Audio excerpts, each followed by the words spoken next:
क्या मैं कभी नहीं गया हूँ मेला, मुझे जाना है, आप बताइए कैसे जाऊँगा। कहाँ कहाँ रुकने की व्यवस्था है, भोजन की क्या व्यवस्था है, मेडिकल की क्या व्यवस्था है, कि हमें ये नहीं पता होता हम जाके रुके कहाँ। आप पत्तल उठाइए, आप खाना खिलाइए, आप बर्तन धुलिए, आप झाड़ू लगाइए।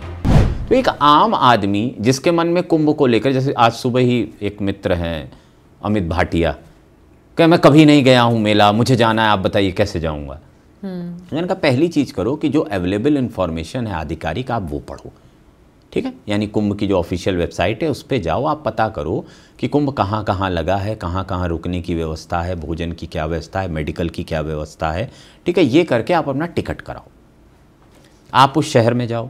आप लोकल कोई भी चीज़ वाहन से, टैक्सी आप कर सकते हैं क्योंकि अब सारी चीज़ें ऑनलाइन मिलने लगी हैं, या आप एक 3 व्हीलर करके कुंभ मेला क्षेत्र में। अब आपने जो रहने की व्यवस्था शहर में की है या कुंभ मेला क्षेत्र में की है, यहाँ एक लैकिंग है कि हमें ये नहीं पता होता हम जाके रुके कहाँ। ये मुश्किल है। होटल हमें पता होता है, लेकिन बहुत सारे लोग का मन होता है आश्रम में रुकने का, आश्रम का कोई कनेक्ट होता नहीं है। तो यहाँ तो ये बात मैंने अभी कुछ दिन पहले भी लिखी थी कि सब कुछ हो गया, लेकिन लोगों को ये बताना होगा कि आश्रम में कैसे रुकें, क्योंकि लोग आश्रम में रुकना चाहते हैं।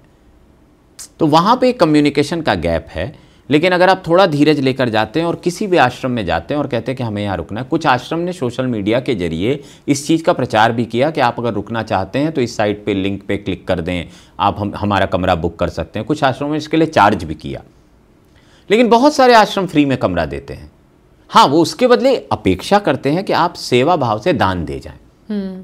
एक आश्रम था अयोध्या का जिसमें मैंने कहा कुछ परिवार आएंगे, तो उनका भैया कुछ दिन की चाय की सेवा करा देना, हर दिन 800 चाय बटेगी। तो बहुत, और वो जो जाने वाला है वो भी मज़े से कह रहा है हाँ दे दूंगा, क्या दिक्कत है चाय की सेवा भाई। तो जाने वाले के अंदर भी वही जिज्ञासा है। तो ये दोनों जिज्ञासाएं मिल जाती है ना तो आपका कुंभ सफल हो जाता है। लेकिन जब तक आपके मन में शंका रहती है और उसके मन में शंका रहती है, तब तक क्या होता है कि आप जाते भी हो और कुछ नहीं पाते हो, बस आप गए और घूम फिर के चले आए। लेकिन जब आप क्यूरोसिटी से और बहुत सेंसिटिविटी या मैं कहूँगा ईमानदारी से किसी चीज़ को अप्रोच करते हो ना, तो चीज़ें बदल जाती हैं। और कुंभ में मैं मानूंगा एक से एक दिव्य संत आते हैं, इसमें कोई संदेह दिखते नहीं हैं, वो मिलते बिल्कुल हैं, दिखते हैं, वो बिल्कुल मिलते हैं। बस यही है कि आपको आपका अप्रोच क्या है।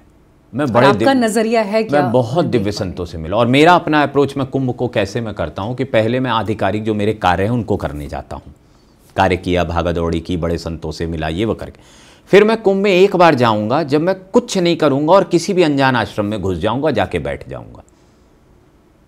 यहीं से आपकी यात्रा शुरू होती है। आप बैठिए पहले, क्योंकि आपकी जो अधीरता है ना, जो आपको वीआईपी बना के रखी हुई है, वही जब खत्म होगी, आप सत्संग सुनिए, आप उनके भजन सुनिए, आप महाराज जी का इंतज़ार करिए। आप महाराज जी से कहिए मुझे कोई सेवा दे दीजिए, मैं 2 घंटे सेवा करना चाहता हूँ। आप पत्तल उठाइए, आप खाना खिलाइए, आप बर्तन धुलिए, आप झाड़ू लगाइए, क्योंकि खुद से जुड़ने की यात्रा है ना, सफाई पे आए हो ना।